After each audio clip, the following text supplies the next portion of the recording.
welcome to the Energy Realities podcast with Tammy Nemeth. Hi, Tammy, how are you today?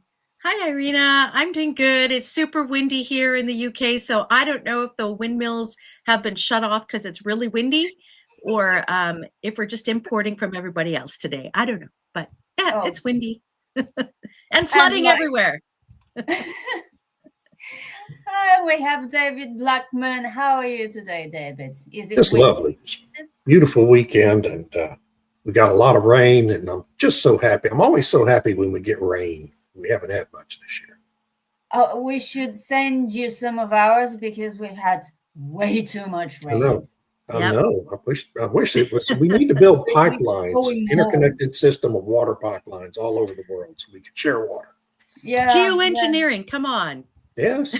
Bill Gates. Let's get Bill Gates on that. That's a form of geoengineering. And we've got Stu Turley. Where are you today, Stu? Oh, I'm in Oklahoma for about 15 minutes, but we're off and running. I'll be in Abilene here soon. So, busy day. Today we're going to talk about energy in Europe, or the energy implosion of Europe, which is either already happening or about to start happening very soon, with some really, really bad news coming out of the European Union, which is not a country.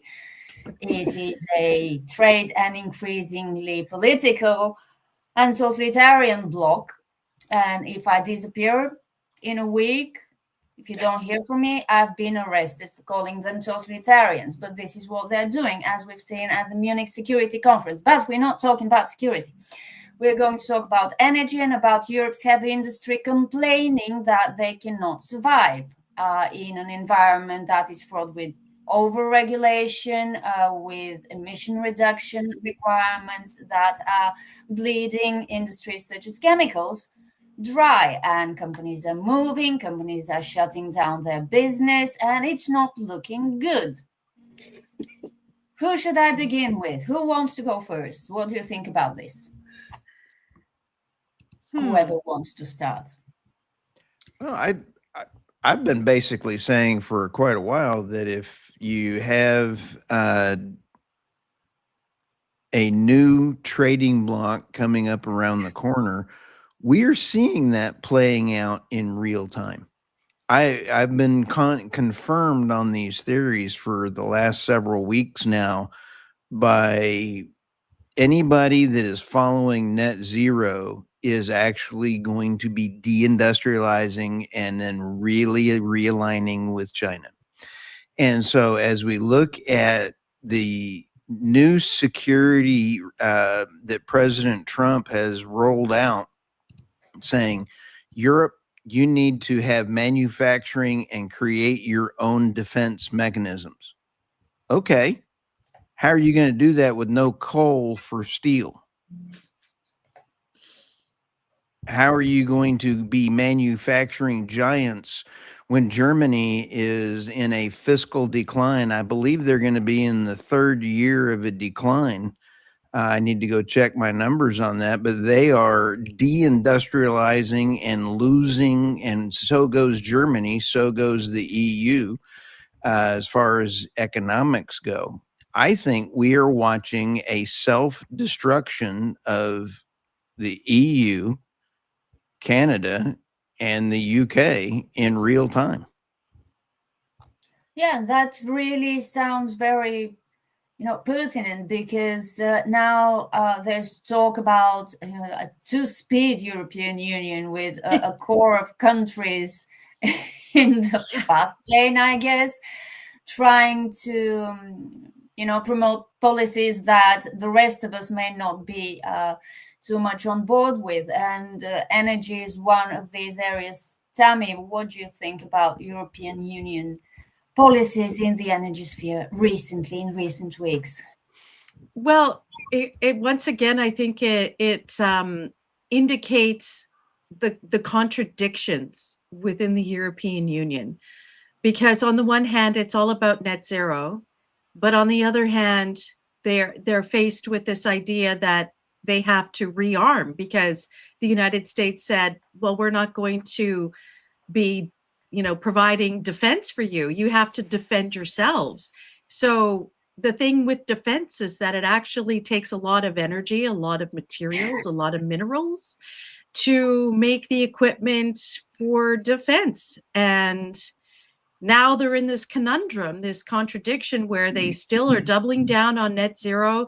There's going to be this new sort of offshore wind electricity thing with Netherlands and France and Germany and all those different countries, which makes no sense. And then there was that, I love that story you had, Irina, where France said, we don't need so much wind and solar because we have this glut of electricity or something. It made no sense. Yes, and it's worth noting that they don't have a lot of wind and solar as percentage of their energy mix. And even that is less than 10% or something because of all the nuclear they have. And it's still too much when it generates. Yeah. And let's not forget that the European Union is still sponsoring the Ukraine. They just approved a $90 billion loan. And loan is, putting it politely. And Germany, speaking of defense, Germany's defense minister said that their stocks are depleted. They can't send any more weapons to the Ukrainians because they don't have them. So they would have to build their defense systems, stocks, inventories, weapons and ammunition, or is munition? I keep forgetting. Anyway, from scratch, essentially. And this takes a lot of energy and time. And it takes a lot of cheap energy. It has to be cheap. Yeah, cheap energy, which is a bit of a impossibility in the EU because of not just the net zero policies, but if we break it down into what exactly are those policies, the big one is the emissions trading system. It's the corporate sustainability directive. It's, the carbon border adjustment mechanism. It's all of these interrelated things. And I came across this this article where I think it was, which bank was it? One of the big banks in the European Union is fining fining them because the banks aren't providing enough of the climate risk disclosure. So, the banks are not being able to provide the investment money or the banking capability for companies in order to do these things because they have to account for all the different emissions on their books. So you have the supply chain emissions accounting nightmare, which costs a lot of money. And then they had this ridiculous meeting at a castle about competitiveness. Well, everything that they're doing undermines competitiveness. Exactly. So they end up offshoring to either the United States or to China. And, the United States, the electricity prices, the energy prices are 2 to 4 times less than the average European country price. How do how can they even compete with that? They're so obsessed with, we have to get emissions down, and they've created this web that constricts companies. It's unclear how they can get out of this conundrum. I don't know. Yes, because all we hear are big words. We're going to stimulate competitiveness by stimulating competitiveness, essentially. We're going to bring down energy costs by bringing down energy costs. Right. It's the whole directive mentality. We're directing you. Make it happen. Well, how? I know this is about the EU, but Irina and Tammy, I'd love to ask your opinion with the new directive of eliminating the Obama era determination or declaration of CO2 as a poisonous gas. The U.S. is taking a hard right turn into a whole new era, and how will that impact Europe's further net zero push? Forget about Europe's net zero push, but I was going to ask David about that, because now that the endangerment finding is gone, American producers of liquefied natural gas have zero motivation, zero reason to keep, tracking their methane emissions and doing anything about these emissions. Do you think, David, that at some point European exporters of LNG could tell Europe, we're not doing your methane regulation? American exporters of LNG, you mean? Yeah. Yeah. Well, I mean, they could, sure. But that means they're going to have to find different markets for their product, right? Exactly. They're interrelated. So how do you see this dependency? Is it equally heavy, as in LNG exporters rely on the European market just as much as Europeans rely on American LNG producers? No, I don't think the U.S. industry has any kind of a compelling need for the European market, because before the Ukraine war began, 80% of our cargoes were going to Asia and Africa and other international markets. If the EU wants to move away from U.S. LNG, what's going to happen? Well, that means Qatar and Algeria and Australia LNG is going to start flowing to Europe instead of to Asia, opening up all those Asian markets back for the United States.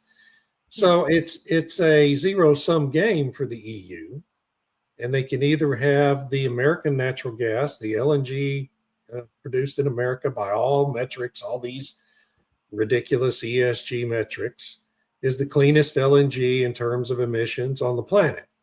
So if Europe is really serious about climate change and reducing carbon emissions, they're going to want American LNG until something changes about that.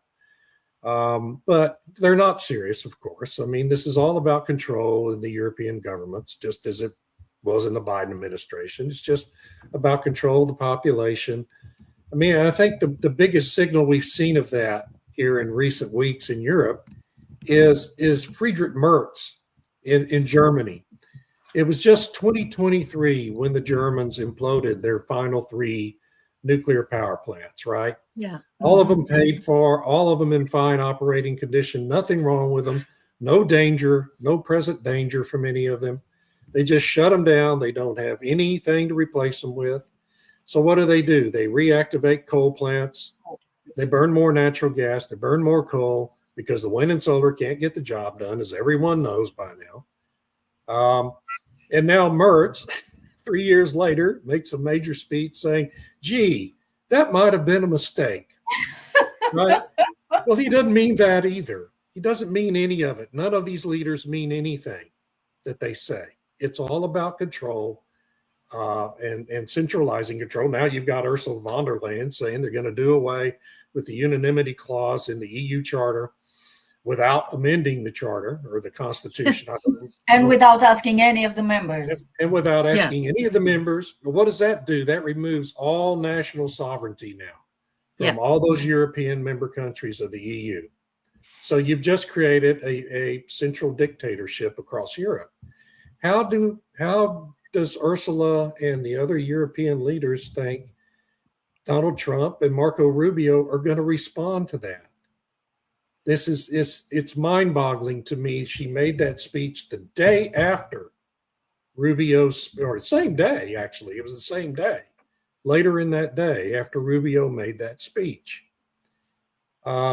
So Rubio got a standing ovation, but I don't think anyone in the room actually understood what it was he was saying. Certainly von der Leyen didn't. But where energy is concerned, Europe is just, it doesn't matter what the national governments want to do if they're in the EU. It just doesn't matter anymore. The entire system has been taken over by these zealots. They don't even try to hide what they're doing anymore. The King of Spain says, okay, well, we might lose the next election to a conservative party. Let's just let in 500,000 new migrants and give them immediate citizenship and voting rights so we can rig the next election. And he brags about it. He doesn't try to hide it. He boasts. The prime minister, not the king. Prime minister. Prime minister. But he's probably acting like a king. Yeah. Right. I mean, might as well be a king, right? Yeah. And Macron, he's already rigging the next election against the AfD. It's just, and they just don't there's no attempt to mask any of this anymore. They are headed headlong in a headlong rush to try to get this all in place before anyone can react and try to stop it. And I feel like it's almost a hopeless situation now, and it certainly doesn't make me happy in any way. But where energy is concerned, I just think the continent is on this course to central control and energy dependency on China, and we all know what that means at the end of the day. You know what's interesting? This centralization, basically, what they have, their hold, the Brussels hold over member states is financial.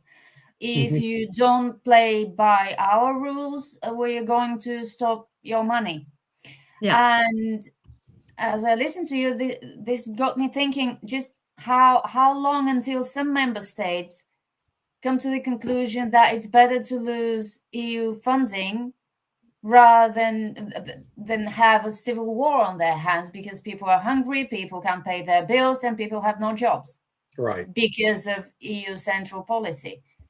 I really don't want to see this happening, but you got me thinking if it could get as bad as this, when the choice is between, saying no to EU money just to keep the peace at home. And I'm beginning to think that it's not an implausible scenario in the near Well, future. don't you think Hungary is the test case for that? What Hungary the is the EU test is. case. That's why they're already talking about manipulating their elections. I mean, they Yeah. welcomed the opposition leader with open arms. What happened to not favoring any candidates? What happened to sovereignty?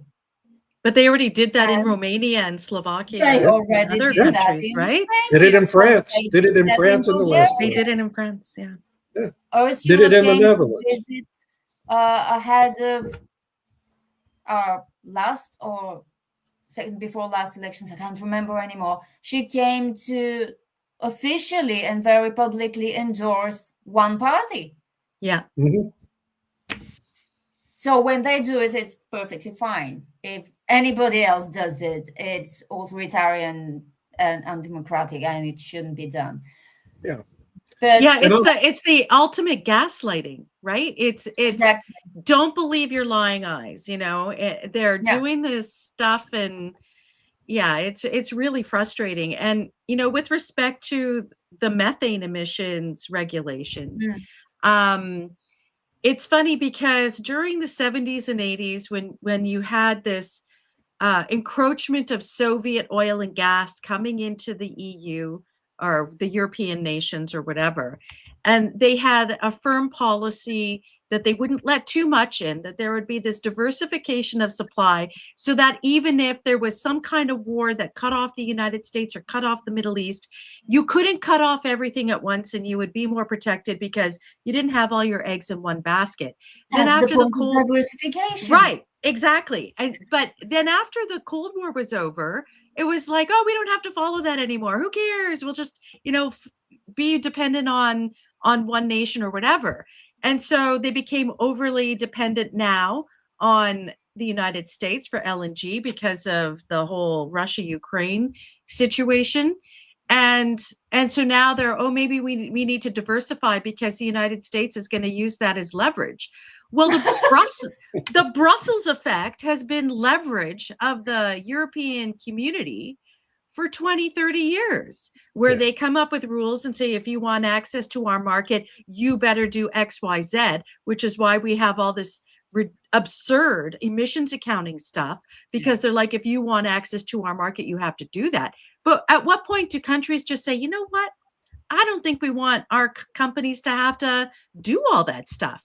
And so, like with the methane, to get back to that, they have all these satellites now. They're paying for satellites to come and monitor the emissions along pipeline routes, along where the LNG facilities are, where the natural gas fields are. And no one's questioning the reliability of that data. And then they want to use that in order to say, well, you say you have low emission stuff, but actually you're really bad.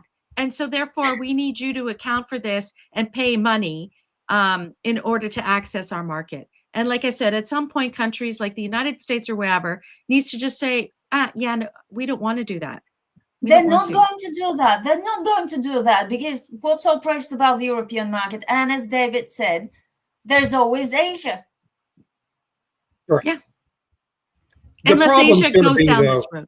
that the other side of it is you have to realize that all of these LNG providers have entered into long-term contracts with certain countries and customers in Europe, right? And so, there's also that contractual consideration that they have to struggle with in terms of whether or not to comply with that law. But, the rescission of the endangerment finding opens all of this up now to reinterpretation in the United States, because that was the underpinning foundation for every major climate related regulation that's been enacted in the United States for 16 years. Yeah. Trump has rescinded most of those regulations, are gone now, and all the executive orders are gone. But there's still plenty in existence that, that are going to have to go through court challenges now, which the courts are going to now, instead of ruling in favor of the regulating agency, they're going to rule in favor of the plaintiff, because the endangerment finding is no longer there and the Chevron deference is no longer there. Yeah. So those are the underpinnings of the entire Biden-Obama regulatory suite. And now they, it's like a three-legged stool with all the legs removed. And it's just a house of cards at this point. The problem, though, for the LNG providers is the contracts. I want to ask a question, because Bloomberg last week put out an article saying that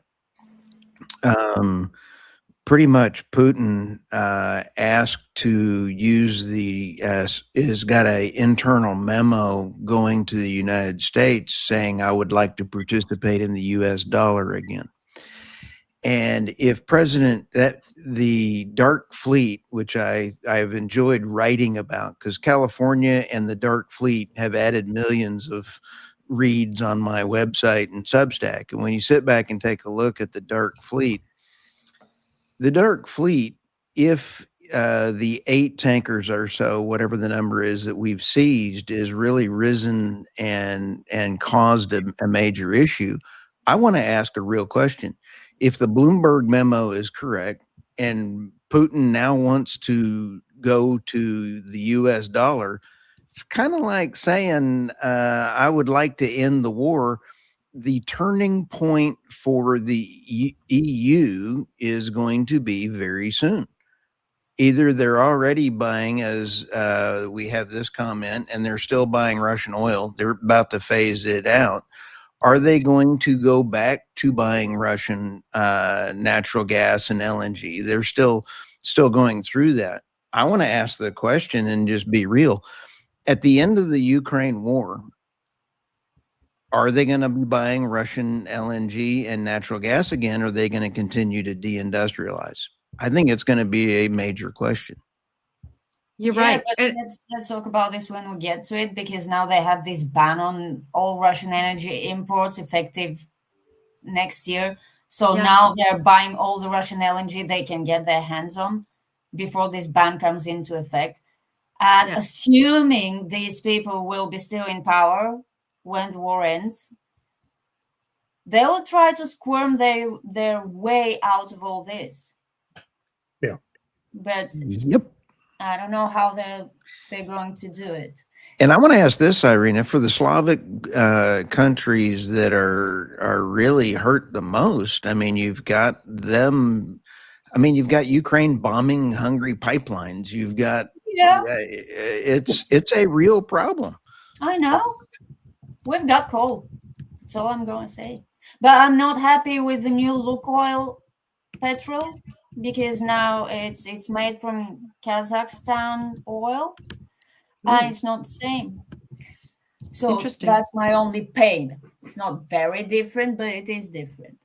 But yeah, Hungary is being pressured from all sides, with the Ukrainians bombing the Druzhba pipeline and the Brussels basically saying we want you out of power to Orban, and it will be interesting to see what happens at the Hungarian elections.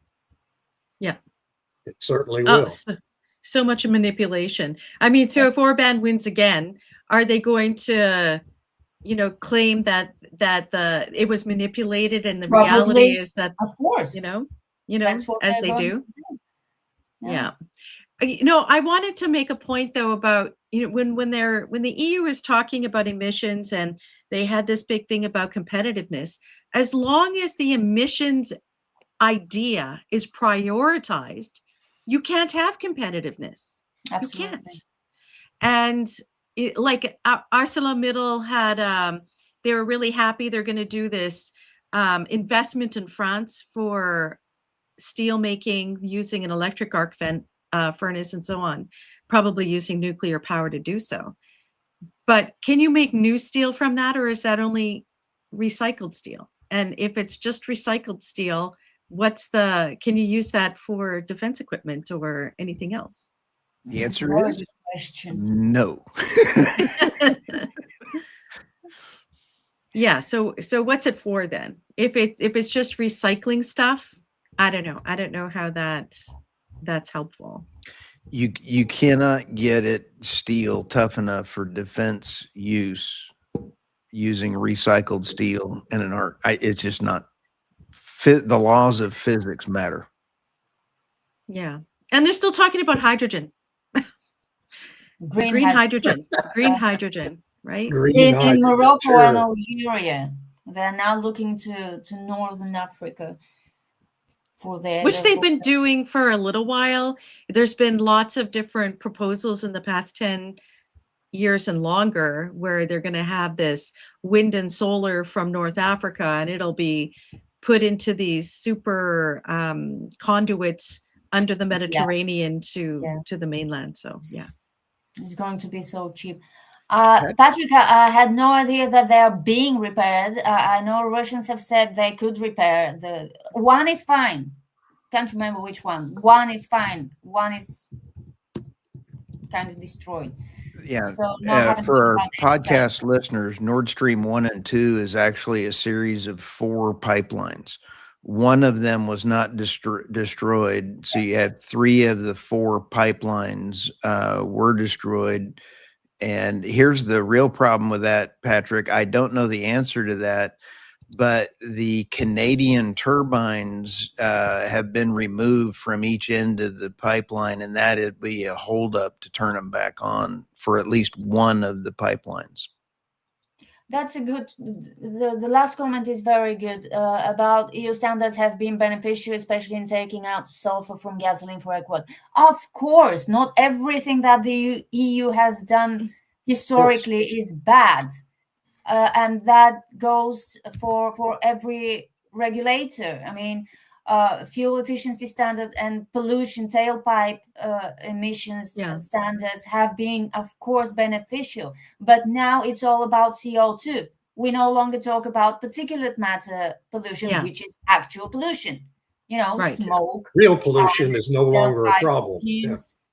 But now we've made so much progress, as you say, David, that it's no longer a big issue. It still is an issue in some parts of the world, including in Bulgaria, with all the old cars that are being driven around, and when there's a traffic jam, it stinks. Yeah. But so some things have been positive, but they are going crazy about carbon dioxide. Yeah, that's a fixation. This is unhealthy, to say the least. And you mentioned it, Tammy. Everything is going in service to this one priority: reduce CO2 emissions. Yeah, that's it. Because that's the religion. Exactly. We were so successful. And this is a point. I had a call from an NPR reporter Friday to talk about all this. And of course, none of my comments made it into her story, right? Because what I told her was, the whole reason we focused on carbon dioxide was because these laws, the Clean Air Act and the European laws, have been so incredibly effective in taking real pollution out of Yeah. the atmosphere. 99% effective, even on coal plants. Reductions in particulate matter and NOx and SOx. That the environmentalist community had lost its reason for being and its ability to raise money because it didn't have a catastrophe to point to anymore. So they made up this theory about carbon dioxide being a greenhouse gas, and it's become this global religion. It's all a religious exercise. It's all an exercise designed to exert control from central governments over populations, using climate hysteria as the driving force, just like COVID was used for the same ends in 2020 and 2021. And it's fading now. It's in the retreat now, and the pushers behind it are reacting irrationally, as we would expect them to. And so she was very polite and said, well, thank you for your input, and I'll never hear another word from her, right? Because that's not the narrative NPR wants to pursue on this. So anyway. Well, there's a really great chart at the EPA. It's the air quality historical data from 1970 to the present. And you can just see, like around the 90s or so, the air quality improves significantly. So all the different particulate matter, and so they had, I think there was 5 or 6 different things that they were monitoring. They all went like this. Yeah. Till it's like this negligible thing over the past 20 or 30 years. And like you say, David, they lost their purpose. If it was about real environment, cleaning up the rivers, cleaning up the industrial pollution, and they were incredibly successful at doing it. Instead of saying, wow, we've got this under control, we did a great job, it's like, where's our next thing? Because we need to fundraise. And where's the next thing that we can exert power and control over people? And it's morphed into this, climate is such a great subject for people to manipulate because it can mean anything. It can mean anything. And it's always there. Exactly. We have a storm comes through, climate change, and then you have dry weather, it's climate change. And then there's lots of snow where you're never going to see snow, but when there is snow, that's still climate change. Yeah. It's amorphous in that way. Yeah. So Mordecai has an interesting comment here where he says, it's always the regulatory overreach and CO2 mania, isn't it? Yes. CO2 has been used as the excuse for the regulatory overreach. Sometimes I think with the EU and the progressive movement in general, if it wasn't CO2, it would have been something else to have that regulatory overreach. Because what they're complaining about now is that with the emissions trading system, governments get revenue from charging companies for their emissions. And now Ursula von der Leyen's complaining that they're not reinvesting it into green projects. They're only spending 5% of it towards green. And so this is yet another excuse for the central government in the EU to say, we don't like how you're spending your money. Exactly. We want you to spend it on XYZ, which is about net zero and climate, and we don't like the decisions you're making. Well, when you are, as a central government, are telling the smaller entities or the federated entities that we don't like the way you're spending your money, you're no longer a federation. You're no longer, we were talking earlier about the EU being this collection of nation states. When that central government can boss you around and say, we don't like the way you're spending your money, then you're not independent nations anymore. Right. You're not. I mean, everybody needs to remember the Soviet Union was styled as a federation too. Okay. But none of those other countries other than Russia had any control of it. Even that was better. Because energy was cheap. I will never get tired of repeating that. Energy was cheap. Yeah, everything was cheap. There wasn't a lot of it. No, energy was abundant and water was abundant. The basics were abundant. You didn't have a lot of choice in food, but at least it was cheap. Now they want to both take away our choice And your food. and make us use less of everything because it's so very expensive. That's not how a successful totalitarian system works. Yes. Yeah. So successful, of course, in quotation marks, because it would never last for a very long time. But they're doing even the basics wrong. That was my point. If you want to go totalitarian, at least learn the basics. Mordecai has a great point. Climate change equals environmental chupacabra. Yes. You can It's the you boogeyman. you can search on chupacabra Edmond, Oklahoma, and there's a goofy looking thing on YouTube that was in my front yard. So chupacabras are real. Just kidding. I am kidding. This is for entertainment purposes only, but I thought that was kind of funny. So is climate change, Stu. It's real. It's real. Oh, well, no, didn't Mark Carney say that we have to stabilize the climate? And I think it was Matthew Wiley saying, stabilize the climate. Yeah. But that's the mantra, right? So that group, It can be stabilized. It can be stabilized. And you hear this rhetoric all the time from even before 2015 and the Paris Agreement. That's what we need to stabilize the climate.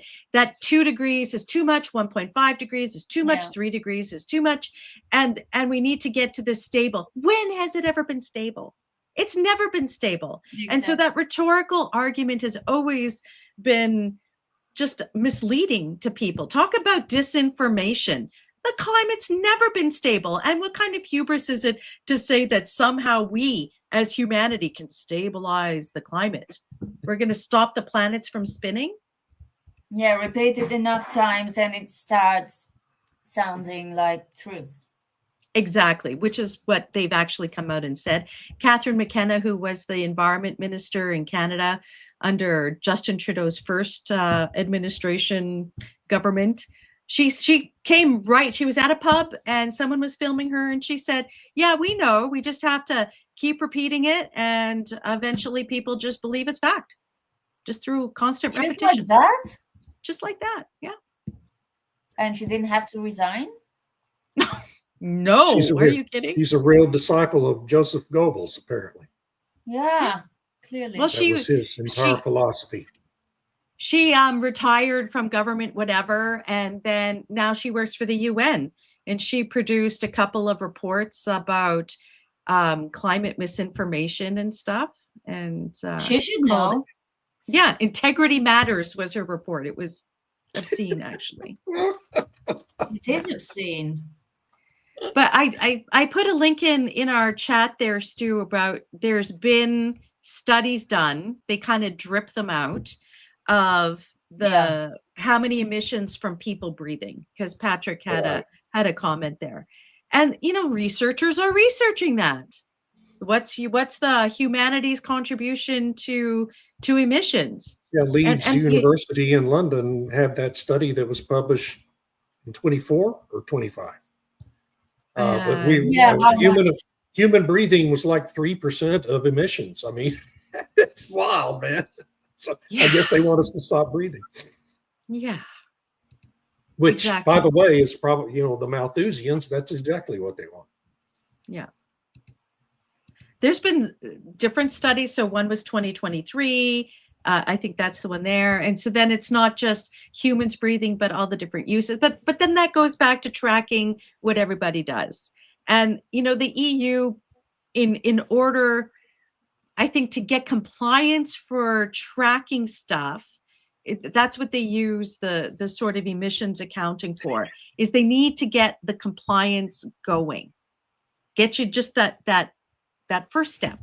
And then it can be rolled out to other things. It's like with the emissions trading system. First is going to be about this, and it'll be at this amount. But now they have to cap it, apparently. So it doesn't go down too far. So they want to have like a floor of 30 euros per ton or something like that. They never plan ahead, do they?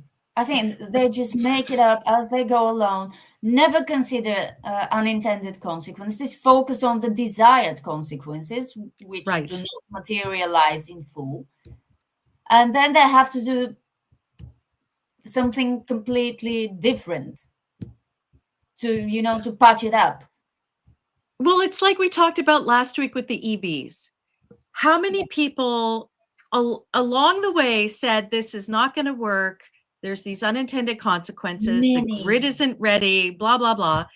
And then the executives came out and went, we had no idea. Yeah. Someone say something.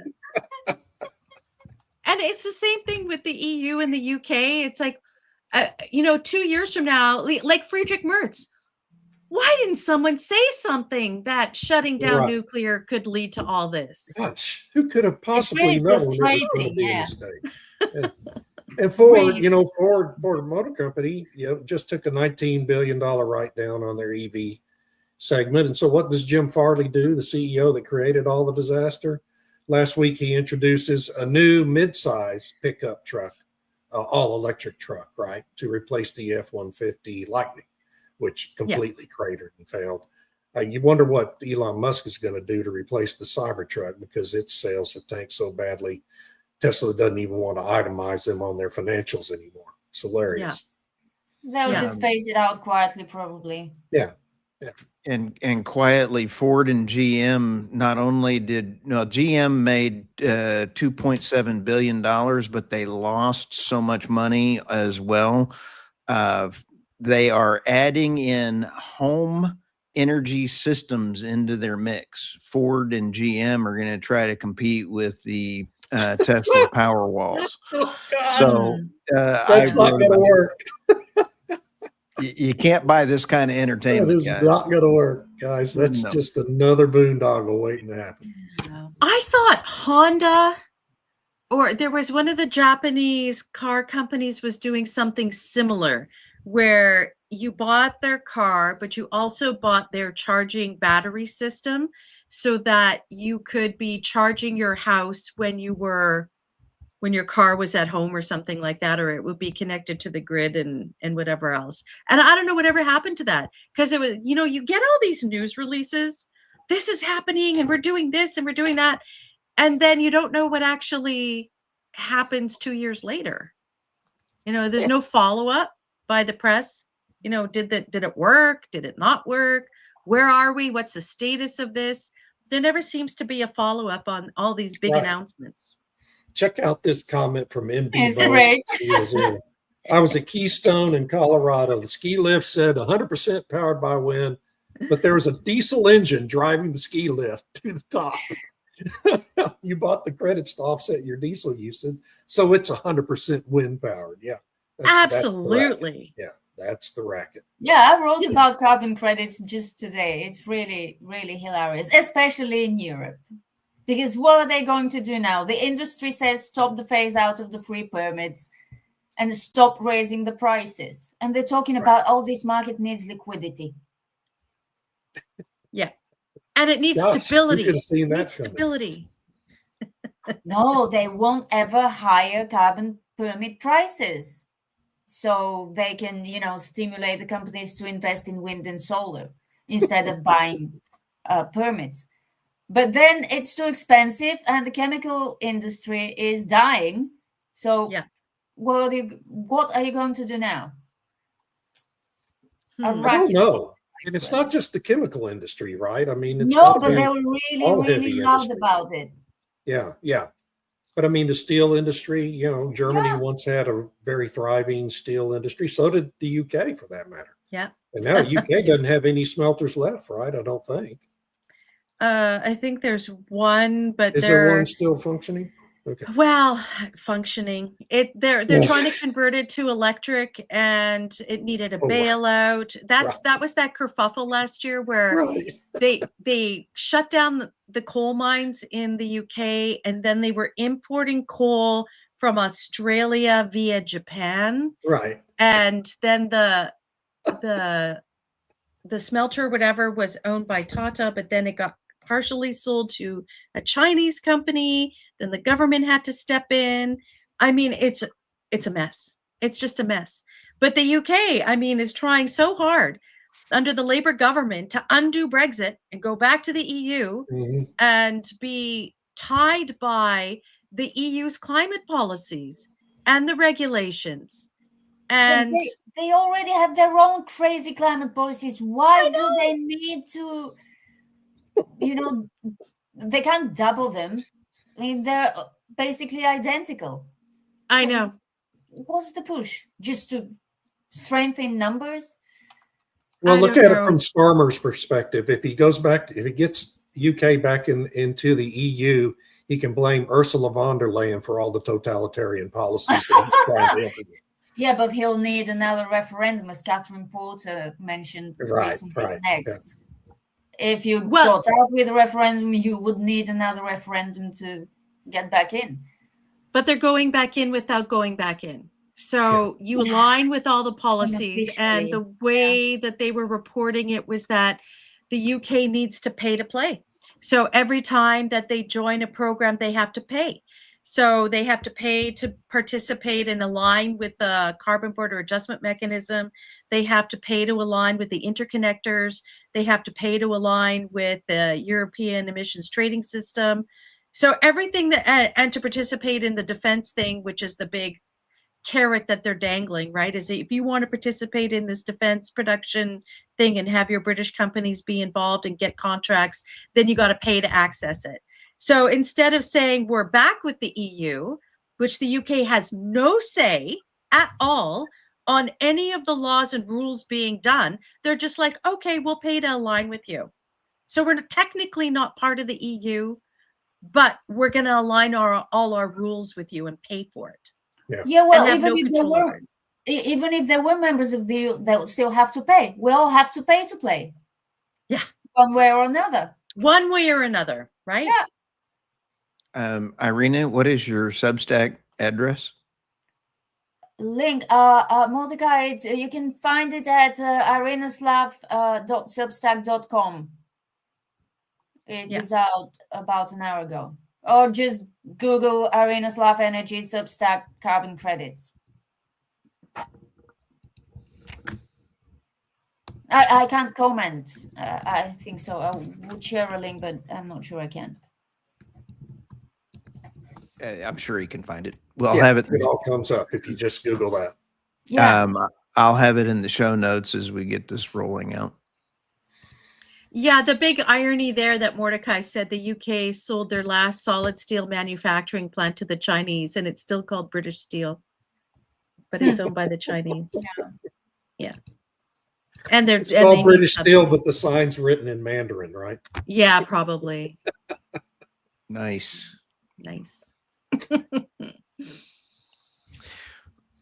Well, we've thoroughly whopped around the world today, didn't we? Yeah, and it was fun. Yeah, we ended up, I don't know if we stuck to the subject or not, but it sure was fun. We actually did. I think we did. I think that the leaders around the world are not listening to their people. And I think that it is not only in the United States, it's in Canada, it's in the UK, it's in the EU, and they're trying to stuff their visions down our ears. And I think there is going to be a breaking point soon. People are not going to put up with this. And I think that the real question is going to be, I firmly believe, I've been hopeful that the Ukraine war would be ending soon. And I think that by that Bloomberg article, I'm getting hope that President Putin wants to go back to the US dollar. If he does, maybe he was Bloomberg, Yeah. Bloomberg is wrong a lot. Bloomberg is right a lot. Bloomberg is wrong a lot. I'm just saying they've got a lot of things there. I'm just saying if they put it out there, it's not me creating it in a dream. I'm hopeful that the Ukraine war is going to be over someday. And that brings up the real question. Is the EU leadership going to try to continue to deindustrialize, or are they going to try to just sit there and have a reliable power source available and put in long-term contracts?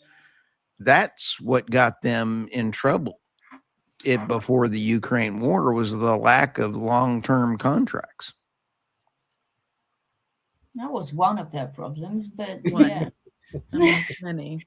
one of the Well, many. speaking of Ukraine, they don't have to worry about Germany running out of stuff to give them because Gavin Newsom, California's governor, was in Munich Saturday, and he announced that his state of California has signed a memo of understanding with Ukraine's government to help supply Ukraine. Now, how that's going to happen, With I what? have no With earthly what? idea. Because What that is are they going clearly- to supply the Well, I Ukraine mean, with? it's clearly an unconstitutional thing. No state in the Yeah. United States can do that. But it's so bizarre. It's all such political theater. That is Wow. theater. My Guys, goodness. this was a circus.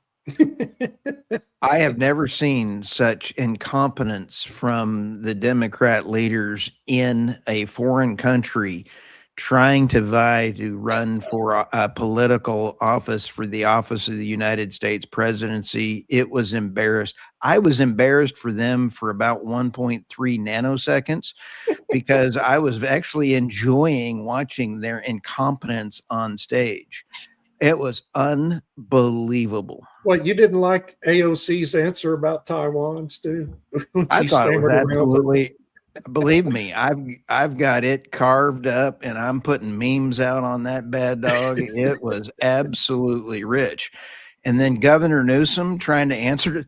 I mean, I would love to start doing imitations of Governor Newsom, but I need to get an electrical plug, stick my finger in that plug before I start trying to talk like him. The man is absolutely nuts. Shameless. They're all shameless. They are all shameless. They are. It's like they're proud of how incompetent and stupid they are. Yeah. And they're not the problem. We are. Yeah, because we believe misinformation, which is Yeah. everything that does not come straight from them. Right. Hey, I'd like to thank mainstream media for making podcasts so successful.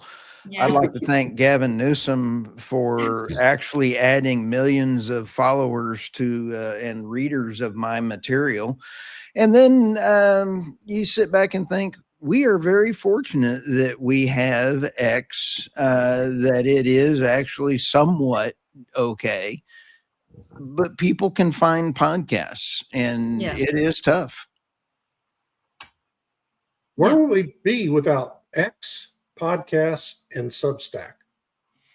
We would be controlled by global elites. Yeah, I mean, No, it we would would be- have to, meet physically, which would be impossible in our case. Yeah, Yeah. it'd be very expensive. We'd have to fly to Brussels As we're winding down, I got a question for Tammy. In the UK, I'm noticing that they're putting in the 15-minute city where they're going to charge you.